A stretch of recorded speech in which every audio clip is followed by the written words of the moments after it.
Alright, I'm up today. Nice early start. Have the tent up for some extra shade because it's supposed to get up to 96 degrees today. Very hot. So today, this is the game plan for today. To get all the accessories bolted to the front of the engine from off of the Audi Q7 block. So we're upgrading from the original 140 amp alternator, and this is 190 amp.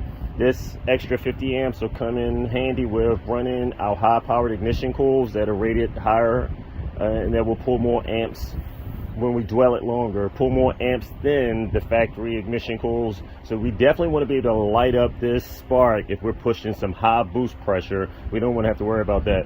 Also, the extra 50 amps will definitely come in handy with just running any extra accessories for data logging. Any type of O2 sensors, we're going to be running a few of those. Exhaust gas temperature, any extra sensors or accessories that we're adding to this, that'll definitely come in handy. Only thing is, the original alternator was positioned down a lot lower. This bad boy is huge and is a lot larger. But either way, we use a bracket from off of the Audi Q7 as well. That vehicle originally came with a power steering pump. We have electronic steering, so it's not necessary for anything right here. If needed, I can always cut it off, but either way, this is the bracket that we needed to use to mount this. The alternator is so large, it would not mount. The alternator would not mount on the original bracket, or it would not fit either on a Passat VR6 3.6 liter engine bracket either. So let's get started. As they say, if you fail to plan, you plan to fail. Okay, I'm going to hook up this belt, so let's take a look and see how it's routed on the Q7. It goes under this pulley right here, wrap around the crankshaft, over top of the AC compressor. Oh shit, and then it goes down below the power steering. We're not running power steering, so that's going to be slightly challenging to see what we will have to do for this section right here.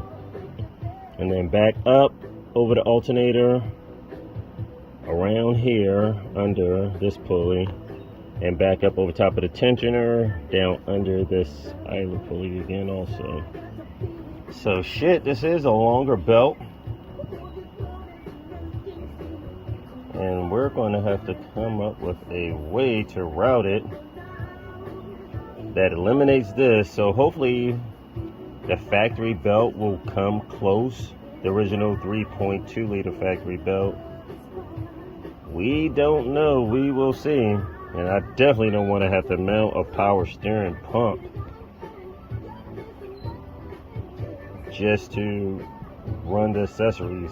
Worst case scenario, we would, and then fabricate an idler bracket or pulley that would just sit in position right here, that would just idle without any type of gears or accessories, just with a bearing.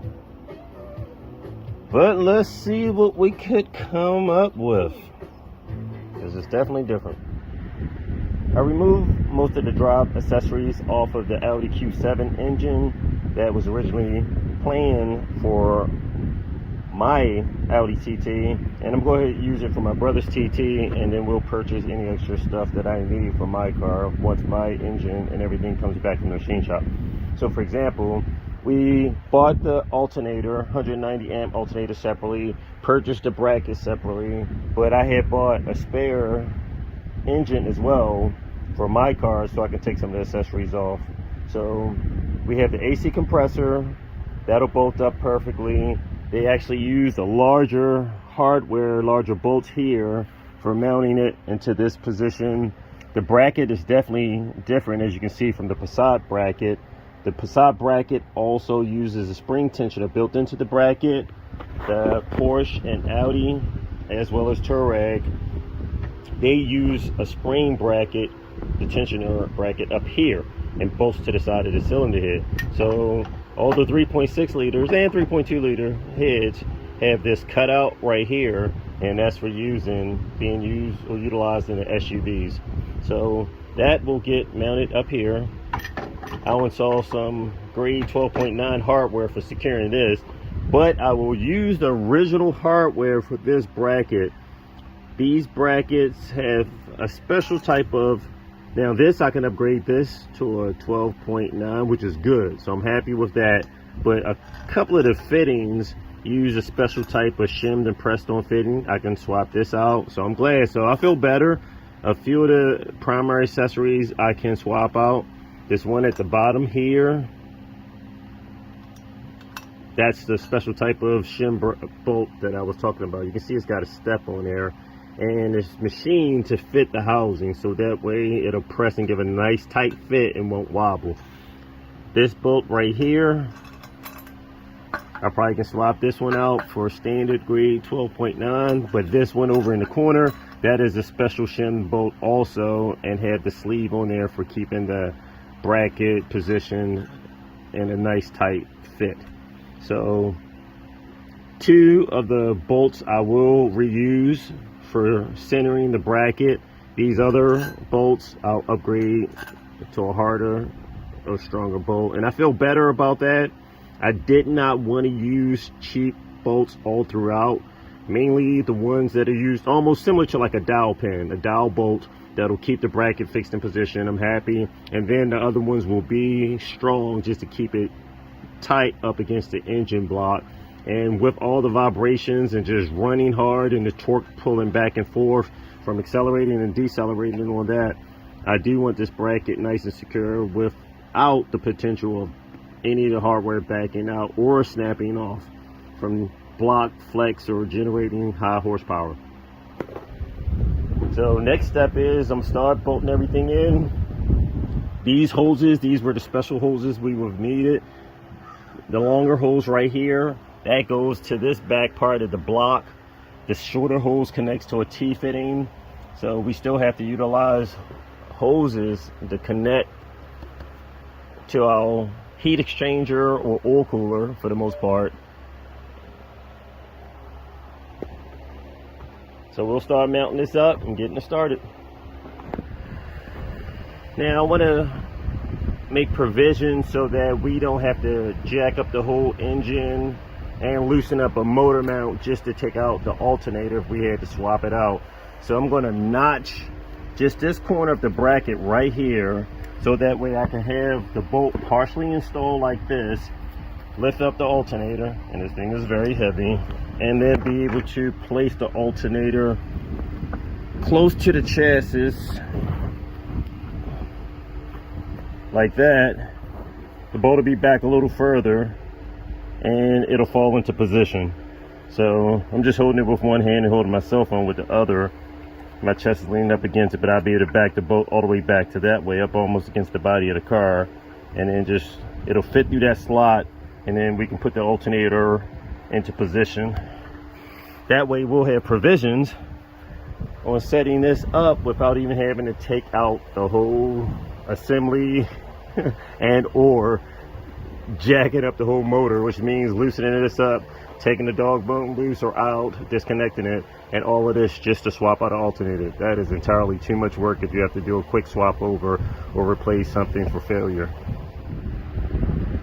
So I notched out my bracket with a cutter and my Dremel tool. It turned out pretty good. I had to remove my idler pulley just to get in here and get it the way I want. So as I stated before, just a nice little notch right here. I still have a U for sliding it into position, and I can actually lift my alternator up and install it without having to remove the engine or anything out the car like that. I can put it into position. My bolt will fit through the slot.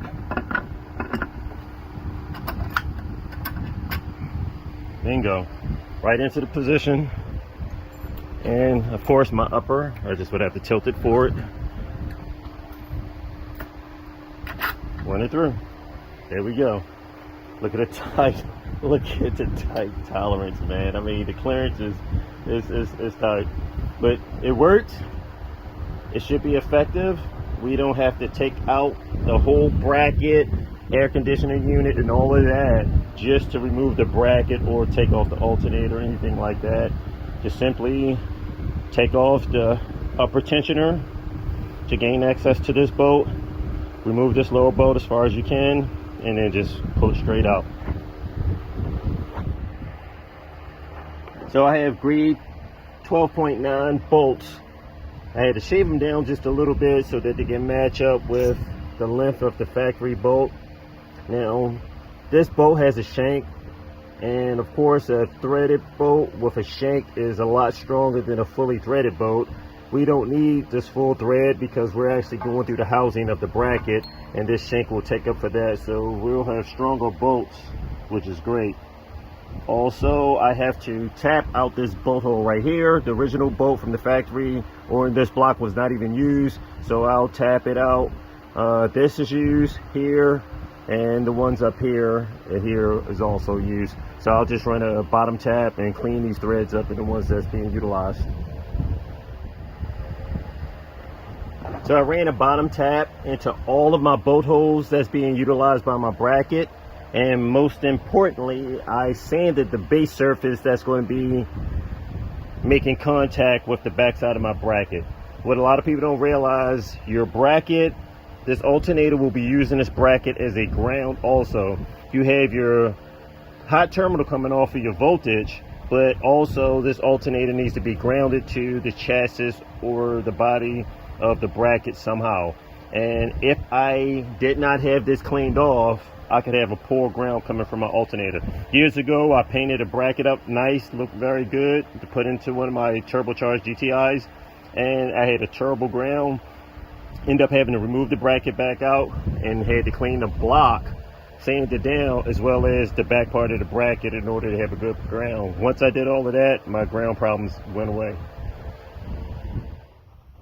Before I get too far, this is the original water pump that was in the 3.6 liter engine. I'm going to take off my water pump pulley and install this pulley onto the 3.6 liter built engine that's in the car now.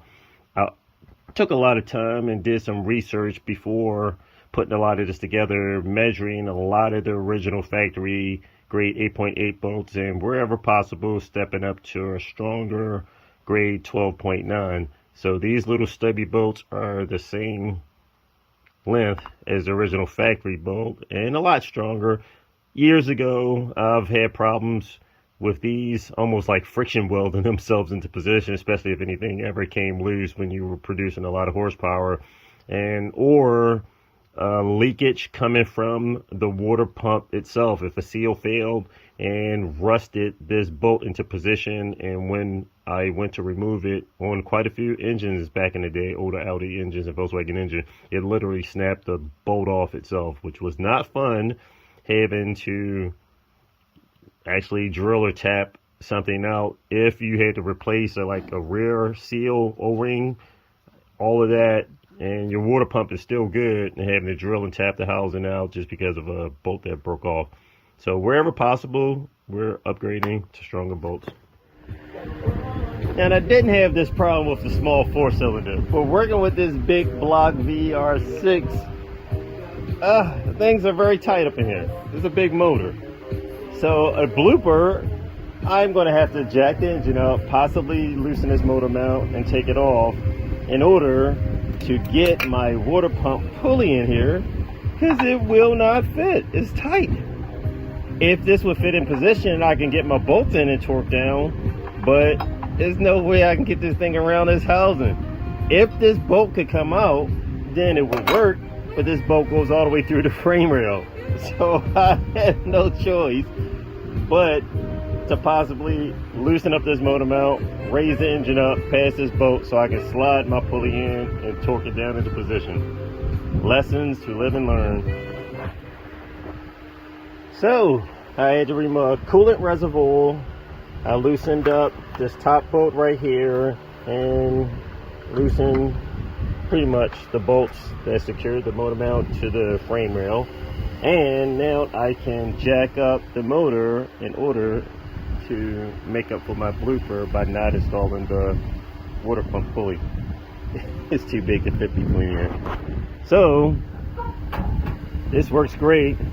This little jack that I have, that'll tilt the engine up just enough for me to be able to squeeze this into position, almost a little more. And as you can see, that bolt is what's holding me up.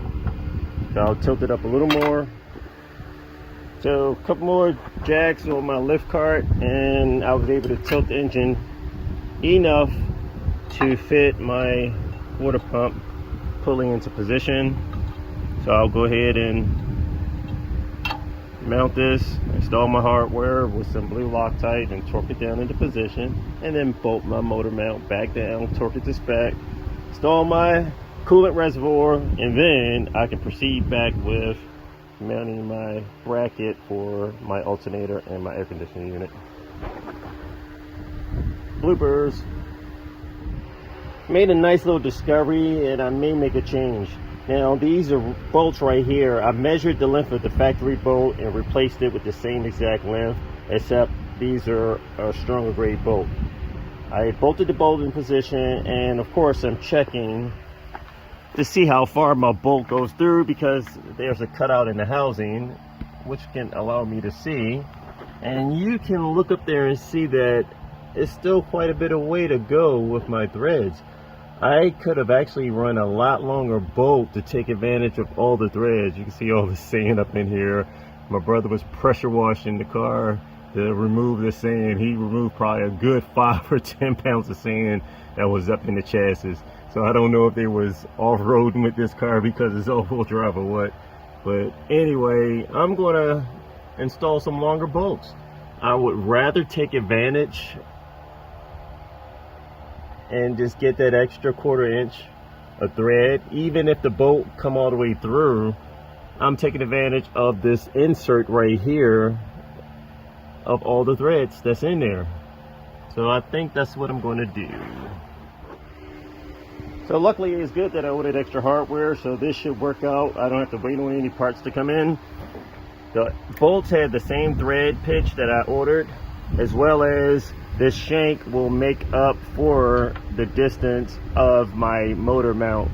When I installed that washer, heavy gauge washer that will sit it just enough so that the threads, these part of the threads, would just start to enter this part of the housing, but I will actually have a longer bolt that would thread pretty much through the threaded portion of this framework that's attached to the chassis. I brushed on a little bit of the ARP fastener assembly lubricant under the bottom side of the head of the bolt, so that way I want my torque to go into drawing on the threads itself and not binding up right here on the washer, creating extra friction. So usually, even when you're installing head studs, they will recommend you install this grease on the top part of the washer, maybe even on the bottom as well, and underneath the head of the bolt, and that's what I usually do. So therefore I can get my torque specs accurately, and if there was no lubricant, as I'm tightening this down, I would be torquing against the friction of my surface diameter right there.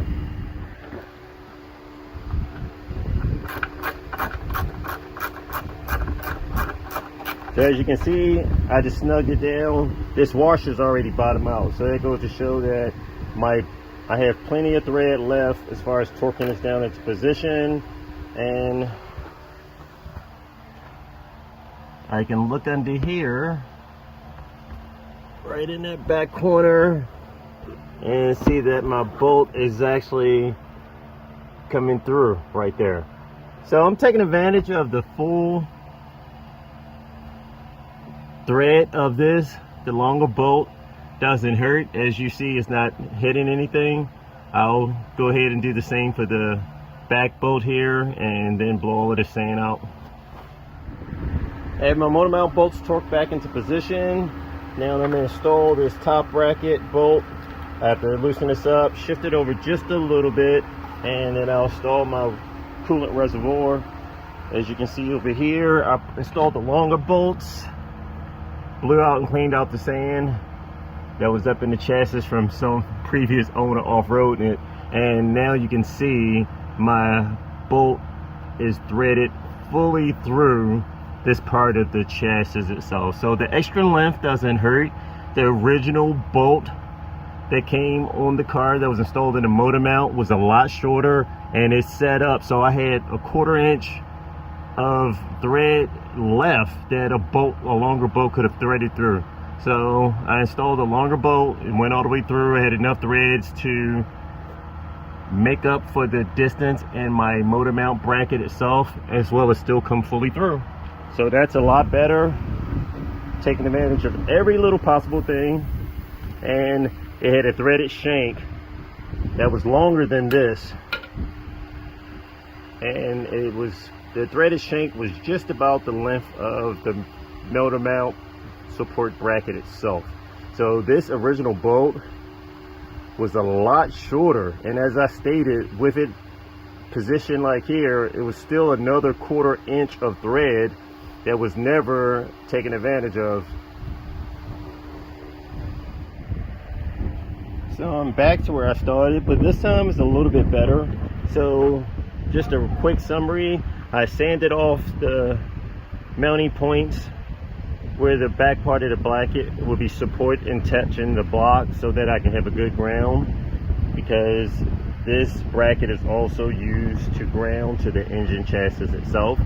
I installed my water pump pulley, and I end up installing longer bolts through my motor mount. So I had to raise up my motor in order to get this pulley on. That was actually a step back, but I did just make a few other discoveries. This engine is going to be making a tremendous amount of power, so I want to take advantage of making sure the bolts and hardware are stronger and fully threaded. So for example, I installed the longer bolts, and through this support bracket that's spot welded to the chassis, my original bolt left me with about a 1/4 inch thread remaining in here. So I installed a longer grade 12.9 bolt, of course installed my blue Loctite on it, and threaded it all the way through. If those are wondering why you don't see any Loctite on the part of here, it was sand all accumulated under here because the previous owner was off-roading, and my brother must have blew out at least 5 to 10 pounds of sand. It was a huge amount of sand up under the car from him pressure washing that was accumulated and just stuck under and in between the subframes, all around the rear diff, everything. So that's one of the things that he did. I just blew out the little remaining sand. It was like sandblast in the bottom of this. But either way, we have that installed. You can see we have some nice hardware. All of this, as I stated, we upgraded the factory bolts from the original grade 8.8 to 12.9. Something stronger, more reliable. We don't want bolts shearing off. Also, a lot of people may not realize some of the hardware that they receive. Like for example, you're saying, hey, this is stupid, why you don't put grade 12.8? A lot of times the factory upgraded to heavier bolts right here that mount the oil pan to the block, because these water can settle up into the back part of here and rust the bolts off, and many bolts have snapped off in the block. So with running the stronger bolts, that'll help prevent that bolt from snapping off, as well as we're running a block girdle. So the block girdle is using all of the bolts itself to support itself to the main, as well as is using the outer perimeter of the girdle to bolt itself to the block. So what's the main purpose of having the main secure with heavy duty grade bolts and your outer perimeter, which could shift, and that we'll be seeing some of the flexing with cheaper hardware that can potentially stretch and snap off. So we're back to, as I stated, to mounting this bracket. I'm going to install my alternator and air conditioning compressor. Install my factory bolts here and here, because these bolts are dialed to keep the bracket centered. And then I upgraded heavy duty hardware in these positions right here, so that way I have a stronger fixture to the engine block itself. And the bracket mounted turned out very good. Had my upper